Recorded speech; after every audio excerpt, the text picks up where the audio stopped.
Hello friends, मैं हरिम प्रताप सिंह आप सभी लोगों का अपने इस एजुकेशन चैनल पर स्वागत करता हूं। फ्रेंड्स, आज हम लोग स्टूडियो में अर्थशास्त्र के कुछ महत्वपूर्ण बहुविकल्पी प्रश्नों को स्टडी करेंगे, जो कि प्रवक्ता की परीक्षा अर्थात पीजीटी, टीजीटी, जीआईसी प्रवक्ता और नेट के लिए समान रूप से उपयोगी है। इस वीडियो में मैंने प्राय उन्हीं प्रश्नों को लिया है जो कि प्राय परीक्षाओं में पूछे गए हैं या जिनके पूछे जाने की संभावना है। तो आइए फ्रेंड्स, हम लोग बिना समय गवाए शुरू करते हैं। तो फ्रेंड्स, फर्स्ट प्रश्न स्क्रीन पर आपके सामने है, आइए इसको पढ़ते हैं। कि लिखा है कि निवेश गुणक वह अनुपात है। कह रहा है कि निवेश गुणक वह अनुपात है।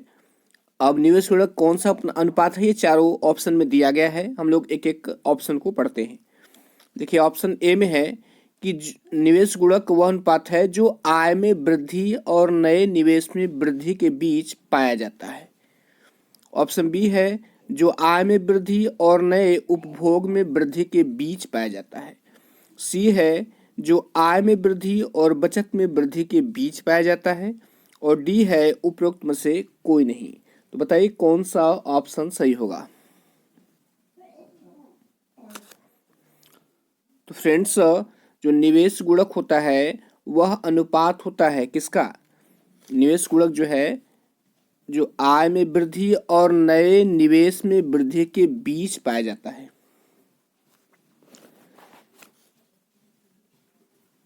यहाँ पर प्रश्न का एक्सप्लेनेशन दिया गया है। आइए हम इस एक्सप्रेशन को पढ़ते हैं। लिखा है कि केन्स के अनुसार गुणक उपभोग प्रवृत्ति के दिए होने पर समस्त रोजगार एवं आय और निवेश के बीच यथार्थ संबंध स्थापित करता है, जो यह बताता है कि जब निवेश में कोई वृद्धि की जाएगी तो आय में जो वृद्धि होगी वह निवेश में की गई वृद्धि की के गुना होगी, अर्थात डेल्टा वाई इक्वल टू के मल्टीप्लाई डेल्टा आई। या इससे भी ले सकते हैं के बराबर, यहाँ के का मतलब गुणक से है तो डेल्टा वाई और इसके नीचे जो है आई आ जाएगा, तो delta Y upon delta I. अब यहाँ पर डेल्टा वाई जो है इसका मतलब आय में वृद्धि बराबर क्या होगा, गुणक होगा, और गुणक मल्टीप्लाई यहाँ निवेश में वृद्धि। या इस तरह भी कर सकते हैं कि गुणक बराबर क्या होगा, गुणक बराबर होगा आय में वृद्धि डेल्टा वाई मतलब आय में वृद्धि बटे जो है डेल्टा आई अर्थात निवेश में वृद्धि। देखिए, एक प्रश्न ये आपका भी तैयार है, क्योंकि प्रश्न ऐसे भी पूछा जाता है परीक्षा में। ये भी दे देगा कि गुणक का सूत्र क्या है, के बराबर delta Y upon delta I. इस तरह भी प्रश्न पूछ सकता है। नेक्स्ट क्वेश्चन है कि गुणक यदि के रूप में व्यक्त किया जाए तो कौन सा सूत्र होगा, के बराबर एमपीसी होगा। ये ऑप्शन बी है के बराबर एमपीएस होगा। ये ऑप्शन सी है के बराबर 1/1 माइनस एमपीसी होगा। ये ऑप्शन डी है के बराबर 1/m एमपीसी होगा। तो बताइए गुणक यदि के रूप में व्यक्त किया जाए तो कौन सा सूत्र है, गुणक बराबर क्या होगा। तो फ्रेंड्स, इसका सही ऑप्शन जो है ये ऑप्शन सी है, गुणक बराबर 1/1 माइनस एमपीसी। एमपीसी का मतलब होता है उपभोग की सीमांत प्रवृत्ति। गुणक बराबर होता है 1/1 माइनस सीमांत उपभोग प्रवृत्ति। नेक्स्ट क्वेश्चन है कि गुणक का यहाँ पर गुणक होगा, ये गलत है। यहाँ पर ये गुणक होगा, यहाँ पर ये गलत है, ये इस तरह होगा गुणक। तो देखिए इसमें क्या पूछ रहा है, कह रहा है कि गुणक का आकार किस पर निर्भर करता है, सीमांत उपभोग प्रवृत्ति पर, सीमांत बचत प्रवृत्ति पर, ए या बी, और इनमें से कोई भी। तो बताइए फ्रेंड्स इसमें कौन सा ऑप्शन सही होगा। तो फ्रेंड्स, इसमें ऑप्शन सी सही होगा कि गुणक का आकार जो है या तो सीमांत उपभोग प्रवृत्ति पर निर्भर करता है या सीमांत बचत प्रवृत्ति पर। देखिए, गुणक के मूल्य को सीमांत उपभोग प्रवृत्ति निर्धारित करती है, जिसे हम k बराबर 1/1 माइनस एमपीसी के रूप में भी व्यक्त करते हैं। देखिए फिर से सुनिए, कह रहा है गुणक के मूल्य को सीमांत उपभोग प्रवृत्ति निर्धारित करती है, जिसे k बराबर 1/1 माइनस एमपीसी के रूप में भी व्यक्त करते हैं। एमपीसी का मतलब है सीमांत उपभोग की सीमांत प्रवृत्ति। देखिए एमपीसी जो है या उपभोग की सीमांत प्रवृत्ति जितनी अधिक होगी, गुणक का मूल्य भी उतना ही अधिक होगा। ध्यान रखिएगा, सीमांत उपभोग प्रवृत्ति जितनी अधिक होगी, गुणक का मूल्य भी उतना ही अधिक होगा, और इसके विपरीत भी, अर्थात सीमांत उपभोग प्रवृत्ति जितनी कम होगी, गुणक का मूल्य भी उतना ही कम होगा। या एक तो ये निर्भर करता है सीमांत बचत प्रवृत्ति, और दूसरा सीमांत उपभोग प्रवृत्ति निर्धारित करता है इसको, और दूसरा सीमांत बचत प्रवृत्ति अर्थात एमपीएस, इसको जो है एमपीएस भी इसको निर्धारित करता है। सीमांत बचत प्रवृत्ति जितना अधिक होगा, गुणक का आकार उतना ही कम होगा। मैं एक बार फिर से रिपीट करता हूँ कि सीमांत उपभोग प्रवृत्ति जितनी अधिक होगी, गुणक का मूल्य भी उतना ही अधिक होगा, और इसके विपरीत भी। और सीमांत बचत प्रवृत्ति जितनी अधिक होगी, गुणक का आकार उतना ही कम होगा। नेक्स्ट क्वेश्चन है कि प्रगतिशील कर प्रणाली वह है, प्रगतिशील कर प्रणाली वह है जिसमें आय में वृद्धि के साथ कर की राशि बढ़ती है। ऑप्शन बी है जिसमें आय में वृद्धि के साथ कर की राशि समान रहती है। ऑप्शन सी है जिसमें आय वृद्धि के साथ कर की दर बढ़ती है। और ऑप्शन डी है जिसमें आय में वृद्धि के साथ कर की दर समान रहती है। तो बताइए इसमें कौन सा ऑप्शन सही होगा। तो फ्रेंड्स, प्रगतिशील कर प्रणाली वह है जिसमें आय में वृद्धि के साथ कर की दर बढ़ती है। जैसे जैसे आय में वृद्धि होती जाएगी तो वह आय का 10%, 20%, 30%, अधिक अभी तक जो है अधिकतम 30% निर्धारित है, इस तरह बढ़ता जाएगा, तो उसे प्रगतिशील कर प्रणाली कहते हैं। नेक्स्ट क्वेश्चन है कि आनुपातिक कर प्रणाली में आय के सभी स्तरों पर समान दर से कर लगाया जाता है। आय के सभी स्तरों पर कर की दर बढ़ती जाती है। तीसरा है कि आय के सभी स्तरों पर कर की राशि समान रहती है। और चौथा है उपरोक्त सभी। तो बताइए कौन सा ऑप्शन सही होगा। तो फ्रेंड्स, आनुपातिक कर प्रणाली में आय के सभी स्तरों पर समान दर से कर लगाया जाता है, तो इसमें ऑप्शन ए सही होगा। आनुपातिक कर प्रणाली में आय के सभी स्तरों पर समान दर से कर लगाया जाता है। नेक्स्ट क्वेश्चन है, कह रहा है कि निम्न में असंगत बताइए। जिसमें लिखा है आयकर, ऑप्शन बी है सीमा शुल्क, ऑप्शन सी है उत्पादन शुल्क, और ऑप्शन डी है बिक्री कर। जिसमें कौन सा असंगत है या मेल नहीं खा रहा है।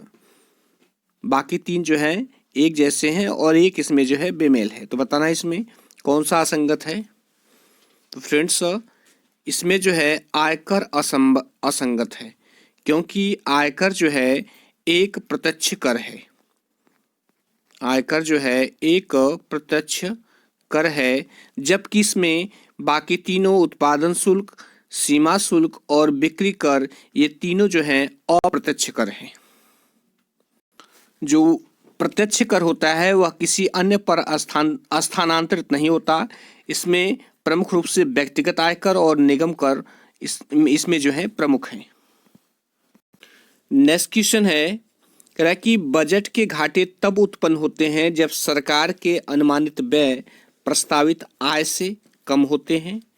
ऑप्शन बी है के बराबर होते हैं, ऑप्शन सी है से अधिक होते हैं, या ऑप्शन डी है इनमें से कोई नहीं। तो फ्रेंड्स, बजट घाटे तब उत्पन्न होते हैं जब सरकार के अनुमानित व्यय प्रस्तावित आय से अधिक होते हैं। जितना सरकार को आय प्राप्त हो रही है उससे जो है उसका व्यय अधिक है, तब जो है बजट के घाटे उत्पन्न होते हैं। नेक्स्ट क्वेश्चन है, कह रहा है कि बजट के घाटे की पूर्ति निम्न तरीके से की जा सकती है। बजट के घाटे की पूर्ति निम्न तरीके से की जा सकती है। ऑप्शन पहला है कि शुद्ध घरेलू पूंजी की प्राप्तियों द्वारा। ऑप्शन बी है शुद्ध विदेशी पूंजी की प्राप्तियों द्वारा। सी है केंद्रीय बैंक से शुद्ध अल्पकालिक ऋण लेकर, और डी है उपरोक्त सभी।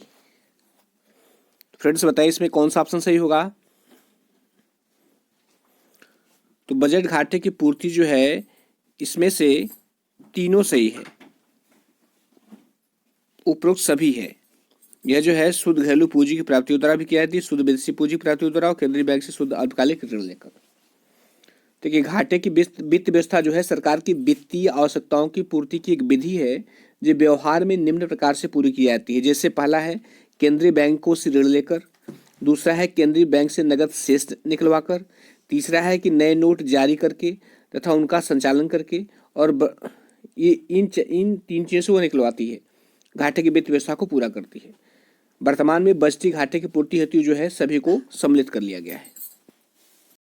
नेक्स्ट क्वेश्चन है कि घाटे की व्यवस्था द्वारा पूंजी निर्माण प्रायः, घाटे की व्यवस्था द्वारा पूंजी निर्माण प्रायः स्फीतिक होता है, ऑप्शन बी है अस्फीतिक होता है, सी है विकासहीन होता है, और डी है ये सभी। बताइए कौन सा ऑप्शन सही होगा।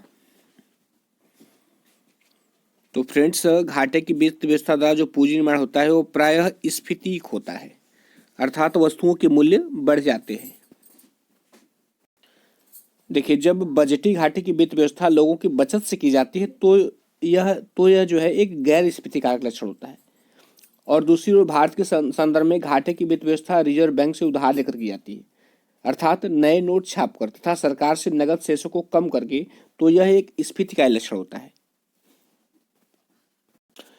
नेक्स्ट क्वेश्चन है कह रहा है कि अल्प विकसित देशों में राजकोषीय नीति आर्थिक विकास की गति को तेज करने में प्रावैगिक कार्य कर सकती है। इस अवधारणा का विकास प्रमुखतः किनके विचारों पर हुआ है। फिर से इसको रिपीट करते हैं। कह रहा है कि अल्प विकसित देशों में राजकोषीय नीति आर्थिक विकास की गति को तेज करने में प्रावैगिक कार्य कर सकती है। इस अवधारणा का विकास प्रमुखतः किनके विचारों पर हुआ है। ऑप्शन ए है मार्शल के विचारों पर, कि किन्स के विचारों पर, कि स्मिथ के विचारों पर, कि वाइनर के विचारों पर। तो बताइए फ्रेंड्स कौन सा ऑप्शन सही होगा। फ्रेंड्स इसमें ऑप्शन सही होगा किन्स। देखिए किन्स ने माना कि आर्थिक स्थायित्व तथा नियंत्रण के उपकरण के रूप में राजकोषीय नीति के महत्व पर जो है ध्यान दिया जाना चाहिए। या जो राजकोषीय नीति होती है वो आर्थिक स्थायित्व तथा नियंत्रण के उपकरण के रूप में कार्य करती है। इस बात को सबसे पहले किन्स ने जो है अपनी पुस्तक, उनकी पुस्तक का नाम है the general theory employment interest and money, उन्होंने इसमें अपने विचार को प्रकट किया। नेक्स्ट क्वेश्चन है कि अल्प विकसित देशों में राजकोषीय नीति के 3 प्रमुख उद्देश्य होते हैं। अल्प विकसित देशों में राजकोषीय नीति के 3 प्रमुख उद्देश्य होते हैं, और यह नहीं है, मतलब इसमें कौन सा ऐसा है जो इसका एक उद्देश्य नहीं है। तीन उद्देश्य है, इसमें एक ऐसा है जो इसका उद्देश्य नहीं है। तो पहला है कि आर्थिक विकास की दर को तेज करना, बी है कि स्फीतिक दबावों को नियंत्रित करना, सी है कि धन और श्रम के वितरण की असमानताओं को दूर करना, और डी है कि विदेशी व्यापार को बढ़ावा देना। तो फ्रेंड्स इसमें जो है, इसमें अल्प विकसित देशों में राजकोषीय नीति के प्रमुख उद्देश्य में ये नहीं है, विदेशी व्यापार को बढ़ावा देना यह नहीं है, जबकि बाकी तीनों हैं। देखिए इस प्रश्न की व्याख्या मैं कर देता हूं कि विकासशील अथवा अल्प विकसित देश के लिए राजकोषीय नीति के निम्नलिखित उद्देश्य हैं। कौन से हैं। पहला है कि राजकोषीय नीति का उद्देश्य पूर्ण रोजगार प्राप्त करना, दूसरा है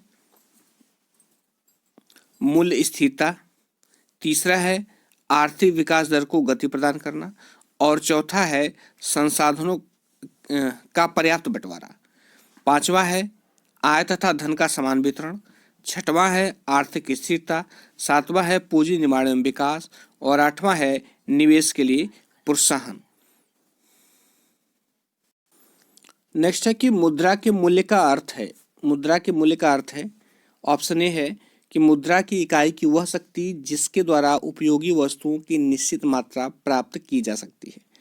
ऑप्शन बी है मुद्रा के मूल्य का अर्थ क्रय शक्ति होता है, और ऑप्शन सी है कि मुद्रा के मूल्य का अर्थ जो है वस्तुओं की वह मात्रा जो सामान्य रूप से मुद्रा की एक इकाई द्वारा विनिमय में प्राप्त होती है। यह होगा कि उपरोक्त सभी होगा। तो बताइए कौन सा ऑप्शन सही है।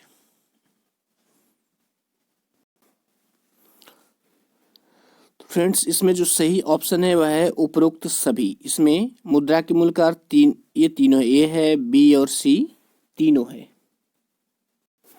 नेक्स्ट क्वेश्चन है कि फिशर का मूल समीकरण कौन सा है। फिशर का मूल समीकरण कौन सा है, मतलब जो प्रथम फिशर ने समीकरण दिया था वो कौन सा है। तो इसमें पहला ऑप्शन है पी अपान टी बराबर एम भी, बी है कि पी मल्टीप्लाई एम भी बराबर टी, सी है पी टी बराबर एम भी और डी है पी बराबर एम भी मल्टीप्लाई टी। फ्रेंड्स बताइए कौन सा ऑप्शन सही होगा। तो फ्रेंड्स फिशर का जो मूल समीकरण है वो है पी टी बराबर एम भी। कि यहाँ पर इस प्रश्न की व्याख्या दी गई है कि फिशर ने विनिमय के समीकरण की शब्दावली में अपना सिद्धांत इस प्रकार है कि पी टी बराबर एम भी प्लस एम वन भी वन, जहाँ पी का मतलब क्या है, पी का मतलब कीमत है, कीमत स्तर है, एम का मतलब क्या है, वैध मुद्रा की कुल मात्रा, भी बराबर क्या है, मुद्रा का चलन वेग, एम वन बराबर क्या है, साख मुद्रा की कुल मात्रा, भी वन बराबर है साख मुद्रा का चलन वेग, और टी बराबर मुद्रा के विनिमय में प्राप्त वस्तुओं और सेवाओं की कुल राशि अथवा मुद्रा द्वारा किया गया लेन देन। ठीक है, नेक्स्ट प्रश्न है, यह भी प्रश्न महत्वपूर्ण है। इसमें लिखा है कि यदि मुद्रा की मात्रा दोगुनी कर दी जाए तो अन्य बातों के समान रहने पर मूल्य भी पहले की तुलना में दोगुने हो जाएंगे और मुद्रा का मूल्य पहले की तुलना में आधा हो जाएगा। इसके विपरीत यदि मुद्रा की मात्रा आधी रह जाए तो अन्य बातें समान रहने पर मूल्य भी पहले की अपेक्षा या पहले की तुलना में आधे हो जाएंगे और मुद्रा का मूल्य पहले की तुलना में 2 गुना हो जाएगा।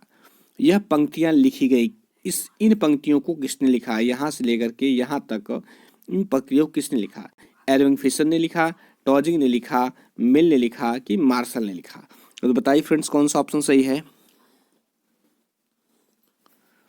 फ्रेंड्स इसमें ऑप्शन है एरविंग फिशर। इनको जो है इन पंक्तियों को एरविंग फिशर ने लिखा। नेक्स्ट क्वेश्चन है कि कैम्ब्रिज अथवा नगद शेष समीकरण के प्रमुख प्रतिपादक थे। कैम्ब्रिज अथवा नगद शेष समीकरण के प्रमुख प्रतिपादक थे। ऑप्शन ए है मार्शल, ऑप्शन बी है मिल, ऑप्शन सी है केंज और ऑप्शन डी है फिशर। तो इन चारों अर्थशास्त्रियों में से किसने जो है कैम्ब्रिज अथवा नगद शेष समीकरण को प्रतिपादित किया। तो फ्रेंड्स इसमें ऑप्शन ए सही है। कौन है, ऑप्शन ए, मतलब मार्शल महोदय ने किया था। कि यहाँ पर इस प्रश्न की विस्तृत व्याख्या है कि फिशर के मुद्रा के परिमाण सिद्धांत के विकल्प के रूप में मार्शल, यहाँ पर है मार्शल, पीगू, रॉबर्टसन तथा केन्स, इन अर्थशास्त्रियों ने नगदी शेष सिद्धांत बनाया। नगदी शेष सिद्धांत मुद्रा की मांग को विनिमय का माध्यम नहीं मानता अपितु मूल्य का संचय मानता है। ध्यान सुनिएगा, ये भी प्रश्न इस तरह भी पूछा जाता है। नगदी शेष सिद्धांत के अनुसार जो है मुद्रा मांग को विनिमय का माध्यम नहीं मानता अपितु मूल्य का संचय मानता है। मार्शल ने अपना सिद्धांत समीकरण के रूप में प्रस्तुत नहीं किया, उनके अनुयायियों ने इस सिद्धांत की बीजगणितीय व्याख्या की है।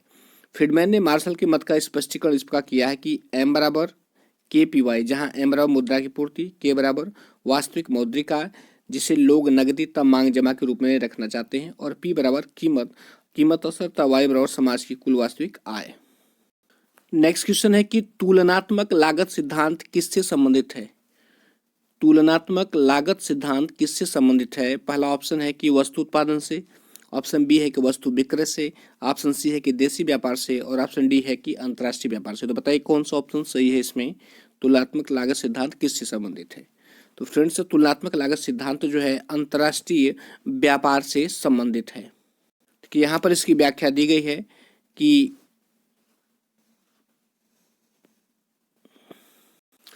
रिकार्डो के अनुसार लागतों में तुलनात्मक अंतर दो देशों के बीच व्यापार संबंध निर्धारित करता है। श्रम के भौगोलिक विभाजन तथा उत्पादन में विशिष्टीकरण के कारण विभिन्न देशों में उत्पादन लागतें भिन्न भिन्न होती हैं। उत्पादन लागतें भिन्न क्यों होती हैं, यह जो है श्रम के भौगोलिक विभाजन के कारण तथा तथा उत्पादन में विशिष्टीकरण के कारण जो है विभिन्न देशों में उत्पादन लागतें भिन्न भिन्न होती हैं। इस प्रकार प्रत्येक देश उस वस्तु के उत्पादन में विशिष्टीकरण करेगा जिनमें उसे तुलनात्मक लाभ अथवा तुलनात्मक हानि न्यूनतम होगी। नेक्स्ट क्वेश्चन है कि अंतर्राष्ट्रीय व्यापार के पारस्परिक मांग के सिद्धांत के प्रतिपादक थे। अंतर्राष्ट्रीय व्यापार के पारस्परिक मांग के सिद्धांत के प्रतिपादक थे। किसने प्रतिपादन किया था व्यापार के पारस्परिक मांग के सिद्धांत का? जेसमिल ने किया था, कि रिकार्डो ने किया था, कि पिगू ने किया था, कि रॉबिन्सन ने किया था? तो फ्रेंड्स, अंतर्राष्ट्रीय व्यापार के पारस्परिक मांग के सिद्धांत का प्रतिपादन जो है इसको किया था जेसमिल ने किया था। किस प्रश्न की विस्तृत व्याख्या यहाँ आपके सामने है। इसमें लिखा है कि रिकार्डो ने तुलनात्मक लाभ सिद्धांत में यह स्पष्ट नहीं किया कि वस्तुओं का परस्पर विनिमय जो है किन अनुपातों में होगा। इस समस्या का निदान जे.एस. मिल ने अपने पारस्परिक मांग सिद्धांत में बताया। मिल ने व्यापार की संतुलन शर्तों के निर्धारण की व्याख्या करने के लिए पारस्परिक मांग शब्द का प्रयोग किया। नेक्स्ट क्वेश्चन है कि नाबार्ड सहकारी संस्थाओं को इस संगठन के माध्यम से पुनर्वित्त प्रदान करती है। पहला है राज्य सहकारी बैंक, बी है केंद्रीय सहकारी बैंक, सी है भारतीय रिजर्व बैंक और डी है रीजनल रूरल बैंक। तो फ्रेंड्स, नाबार्ड जो है सहकारी संस्थाओं को राज्य सहकारी बैंक के माध्यम से ऋण प्रदान करती है या पुनर्वित्त प्रदान करती है। यहाँ पर इसकी व्याख्या आपके सामने है कि नाबार्ड राज्य सहकारी बैंकों, भूमि विकास बैंक, वाणिज्यिक बैंकों, क्षेत्रीय ग्रामीण बैंकों और अन्य अनुमोदित संस्थाओं को 15 माह से 7 वर्ष तक की ऋण प्रदान करता है। मध्यम अवधि के ऋण कृषि और ग्रामीण क्षेत्र से संबंधित निवेश योजनाओं के लिए दिए जाते हैं। नेक्स्ट क्वेश्चन है कि लियोनटिफ विरोधाभास का संबंध है। लियोनटिफ विरोधाभास का संबंध है, ऑप्शन ए है कि तुलनात्मक लागत सिद्धांत से, ऑप्शन बी है टकसाली समता सिद्धांत से, ऑप्शन सी है क्रय शक्ति समता सिद्धांत से और ऑप्शन डी है हेक्सर ओहलिन सिद्धांत से। तो बताइए फ्रेंड्स, कौन सा ऑप्शन सही होगा? लियोनटिफ विरोधाभास का संबंध किससे है? तो फ्रेंड्स, लियोनटिफ विरोधाभास का संबंध जो है हेक्सर ओहलिन सिद्धांत से है। देखिए यहाँ पर इस प्रश्न की व्याख्या आपके सामने है कि ओहलिन यह मान लेते हैं कि साधन कीमतों के निर्धारण में मांग की अपेक्षा पूर्ति अधिक महत्वपूर्ण है। यदि साधन कीमतों के निर्धारण में मांग साधनों को अधिक महत्व दिया जाता है तो पूंजी प्रधान देश श्रम गहन वस्तुओं का निर्यात करेगा, जबकि प्रोफेसर लियोनटिफ द्वारा किए गए ओहलिन सिद्धांत के आनुभविक अध्ययन से इसके विपरीत परिणाम प्राप्त हुए हैं। उन्होंने यह सिद्ध किया कि संयुक्त राज्य अमेरिका पूंजी प्रधान देश है, तथापि वह श्रम गहन वस्तुओं का निर्यात तथा पूंजी गहन वस्तुओं का आयात करता है। इसी को लियोनटिफ का विरोधाभास कहा जाता है। नेक्स्ट क्वेश्चन है करा कि प्रतिकूल भुगतान से इसका अर्थ है प्रतिकूल भुगतान से इसका अर्थ है m greater than x, m equal to x, m less than x या ये सभी। तो फ्रेंड्स बताइए इसमें कौन सा ऑप्शन सही होगा? तो प्रतिकूल भुगतान से इसका अर्थ है m ग्रेटर देन x। देखिए इसकी व्याख्या दी गई है, यदि x वस्तुओं तथा सेवाओं के निर्यात को m वस्तुओं तथा सेवाओं के आयात को प्रदर्शित करता है तो m ग्रेटर देन x प्रतिकूल भुगतान से इसको बताता है। यदि जो है x वस्तुओं तथा सेवाओं के निर्यात को तथा m जो है वस्तुओं तथा सेवाओं के आयात को प्रदर्शित करता है, तो यहाँ पर जो m है, m का मतलब आयात से है, तो आयात जो है यहाँ पर बड़ी है किससे? x मतलब निर्यात से बड़ी है, तो यहाँ पर प्रतिकूल भुगतान शेष बताता है। हम इसको इस तरह 3 सेक्शन दिया, यहाँ नीचे दिया गया है। m ग्रेटर देन x का मतलब होता है प्रतिकूल भुगतान शेष, मतलब जब आयात निर्यात से ज्यादा हो तो प्रतिकूल भुगतान शेष होता है। m इक्वल टू x, जहाँ पर आयात निर्यात बराबर हो तो संतुलित भुगतान शेष होता है, और m लेस देन x अर्थात आयात कम हो निर्यात से, तब यहाँ पर अनुकूल भुगतान शेष होता है। नेक्स्ट क्वेश्चन है कि विनिमय दर को ऊंचा रखने का अर्थ है, या इस तरह पूछा जाता है कि विनिमय दर को ऊंचा टाकने का अर्थ है। क्या अर्थ है इसका? ऑप्शन ए है कि मुद्रा का अवमूल्यन, ऑप्शन बी है कि विमुद्रीकरण, ऑप्शन सी है कि मुद्रा का अधिमूल्यन और ऑप्शन डी है निर्यात बढ़ाना। तो फ्रेंड्स विनिमय दर को ऊंचा रखने का मतलब है मुद्रा का अधिमूल्यन। मुद्रा का अधिमूल्यन का मतलब होता है देशी मुद्रा का विदेशी मुद्रा के संदर्भ में मूल्य में वृद्धि। मुद्रा का अधिमूल्यन का मतलब क्या है कि देशी मुद्रा का विदेशी मुद्रा के संदर्भ में मूल्य में वृद्धि। फ्रेंड्स नेक्स्ट क्वेश्चन है कि विश्व बैंक का अर्थ है, विश्व बैंक का अर्थ है अंतर्राष्ट्रीय मुद्रा कोष, अंतर्राष्ट्रीय पुनर्निर्माण एवं विकास बैंक, एशियन विकास बैंक और विश्व व्यापार संगठन। तो फ्रेंड्स कौन सा ऑप्शन सही होगा इसमें? विश्व बैंक का अर्थ होता है अंतर्राष्ट्रीय पुनर्निर्माण एवं विकास बैंक। फ्रेंड्स IBRD को अन्य सहयोगी संस्थाओं के साथ मिलकर विश्व बैंक के नाम से जाना जाता है। पुनर्निर्माण एवं विकास के लिए अंतर्राष्ट्रीय बैंक की स्थापना दिसंबर 1945 में अंतर्राष्ट्रीय मुद्रा कोष के साथ हुई थी। इसकी स्थापना कब हुई थी? इसकी स्थापना जो है दिसंबर 1945 में अंतर्राष्ट्रीय मुद्रा कोष के साथ हुई थी। नेक्स्ट क्वेश्चन है कह रहा है कि विश्व बैंक की सुलभ ऋण खिड़की है, विश्व बैंक की सुलभ ऋण खिड़की है, किसे जो है विश्व बैंक की सुलभ ऋण खिड़की कहा जाता है? IMF को कहा जाता है, IDA को कहा जाता है, IFC को कहा जाता है कि ADB को कहा जाता है? फ्रेंड्स ये प्रश्न भी कई बार परीक्षाओं में पूछा है या पूछा गया है। तो फ्रेंड्स विश्व बैंक की सुलभ ऋण खिड़की जो है IDA को कहा गया है। देखिए अंतर्राष्ट्रीय विकास संघ जिसका नाम है अंतर्राष्ट्रीय विकास संघ अर्थात IDA विश्व बैंक की एक अनुषंगी संस्था है। इसे विश्व बैंक की रियायती ऋण देने वाली खिड़की अर्थात उदार ऋण खिड़की भी कहते हैं। इसकी स्थापना 24 सितंबर 1960 को कब हुई थी? 24 सितंबर 1960 को इसकी स्थापना हुई थी। IDA से प्राप्त ऋणों की अवधि जो होती है वह लंबी तथा ब्याज दर बहुत ही कम होती है, इसलिए इसे विश्व बैंक की सुलभ ऋण खिड़की कहते हैं। कि यहाँ पर व्याख्या के रूप में भी है कि अंतर्राष्ट्रीय विकास संघ जिसे IDA कहते हैं विश्व बैंक की एक अनुषंगी संस्था है। इसे विश्व बैंक की रियायती ऋण देने वाली खिड़की अर्थात उदार ऋण खिड़की भी कहते हैं। इसकी स्थापना 24 सितंबर 1960 को 24 सितंबर 1900 इसकी स्थापना जो थी 24 सितंबर 1960 को की गई थी और IDA से प्राप्त ऋणों की अवधि लंबी तथा ब्याज दर जो है बहुत कम होती है, ब्याज दर बहुत कम होती है। तो फ्रेंड्स इस प्रकार जो है 25 क्वेश्चन कंप्लीट हुए। मैं जो है जनरली 25 क्वेश्चन ही लेता हूं ताकि बहुत ज़्यादा समय न लगे और आपको चीज़ें अच्छी तरह से समझ में आए। तो फ्रेंड्स ये इसका 10वां पार्ट है। मैंने ऑलरेडी इसके 9 पार्ट अपलोड कर दिए हैं। यदि आप उनको देखेंगे तो पूरी मैंने व्याख्या के साथ चीज़ों को एक्सप्लेन किया है। यदि आप एक प्रश्न पढ़ते हैं तो एक से आपके 2, 3 या 4 प्रश्न जो है तैयार हो जाते हैं और पूरे कॉन्सेप्ट क्लियरिंग के साथ। तो फ्रेंड्स मैं आशा करता हूँ कि आपको वीडियो अच्छा लगा होगा और यदि अच्छा लगा हो तो लाइक सब्सक्राइब शेयर करिएगा और अपने कमेंट जरूर दीजिएगा। Thank you.